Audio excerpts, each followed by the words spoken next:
One punch. That's all he needs. One mistake, and you're gone. He's one of boxing's most feared knockout artists. But the real danger, it was never his opponent. It was always the monster within. Gervonta Davis.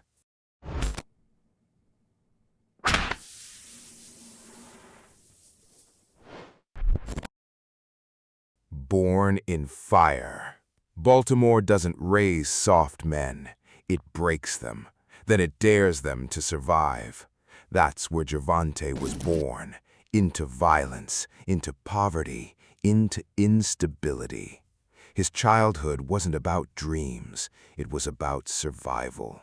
The streets around him were brutal. Drugs, crime, chaos. There was no safety net, no calm, no peace, just pressure.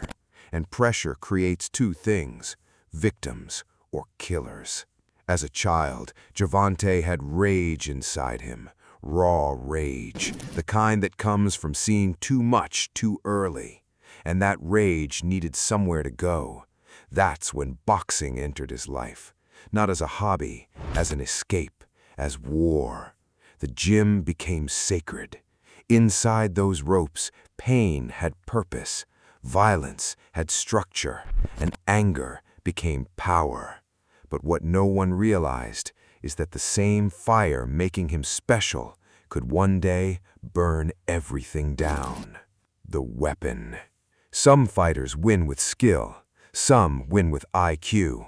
Gervonta had both, but that's not what made him terrifying. It was his power. His power made no sense. He wasn't the biggest guy, not the tallest, not the longest, yet opponents kept falling. Badly. One second they looked competitive, the next, lights out, cold. And people started noticing, not just fans, promoters, champions. The boxing world saw something dangerous, a fighter with elite skill and terrifying finishing ability. That combination changes everything. Soon his name carried fear, and with fear came pressure, fame, money, attention. But success doesn't erase trauma, it amplifies it. The money got bigger, the spotlight got brighter, and the pressure got heavier. Because while the public saw a superstar rising, behind the scenes something darker was building, and it was only a matter of time before it exploded. The first statement. Then came Jose Pedraza, a world title fight. This was the moment, the opportunity to prove Gervonta wasn't just hype. Pedraza was skilled, disciplined, dangerous, a real champion. This wasn't supposed to be easy, but Gervonta fought like a man possessed. Every shot felt violent, every exchange felt dangerous. The pressure kept building. Then came the finish, explosive, brutal, final. The world had its answer. He wasn't hype, he was real, a champion. And suddenly boxing had a new star, a violent star. But success brought something else, expectation. Because once people see greatness, they demand more. Bigger fights, bigger knockouts, bigger moments. And Gervonta delivered, again and again and again. But behind every knockout, the cracks kept growing. The superstar. Then came the fight that changed everything. Leo Santa Cruz. This wasn't just another defense. This was legacy. This was validation. Two elite fighters, huge stage, massive pressure. And then, one uppercut changed everything. A perfect shot, sharp, sudden, devastating. Santa Cruz collapsed instantly. The image went everywhere. Millions watched. Millions replayed it. That knockout turned Gervonta into something bigger than a champion, a phenomenon, a pay-per-view attraction, one of boxing's biggest stars. But this is where the story twists, because just as his career hit another level, his life outside the ring started spiraling, and what happened next nearly changed everything. The collapse. This was the turning point. Not in the ring, outside it. Legal issues, controversy, public scrutiny. Suddenly, headlines weren't about knockouts, they were about chaos. The same aggression that made him terrifying inside the ring started following him outside it.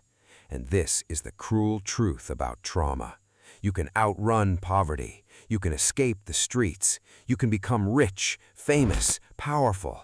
But if you never defeat what's inside, it follows you everywhere. This became the biggest fight of Gervonta's life, not against another boxer, against himself. And if stories like this hit hard, that's why people keep coming back to boxing, because sometimes the most brutal battles happen far away from cameras, because talent alone doesn't guarantee survival, control does, and Gervonta was dangerously close to losing it. The monster returns. Then came Ryan Garcia. Massive fight, massive hype, massive pressure. 2 stars, 1 global spotlight. Everyone watched. Some believed Ryan's speed could shock him. Some believed Gervonta's power would end it. But Gervonta looked calm, cold, calculated, like a predator. He downloaded Ryan early, read him, studied him. Then the trap snapped shut. A crushing body shot. Ryan dropped. He tried to rise. He couldn't. Fight over. Another statement, another victim, another reminder. When Gervonta's locked in, he's terrifying, because he doesn't just beat opponents, he breaks them, mentally, physically, completely. Legacy or self-destruction. This is what makes Gervonta Davis so fascinating.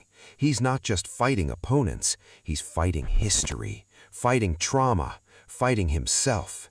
Inside the ring, he looks unstoppable. Outside it, the war is far less clear. That's why his story feels bigger than boxing, because it asks a brutal question. Can a man built by violence ever escape it? Or does he spend his whole life battling the very monster that made him powerful? Gervonta Davis is still here, still dangerous, still elite, still capable of ending any fight with 1 punch. But legacy isn't built only through knockouts. It's built through discipline, control, transformation. The scariest version of Gervonta Davis may not be the one throwing punches. It may be the version that finally conquers himself.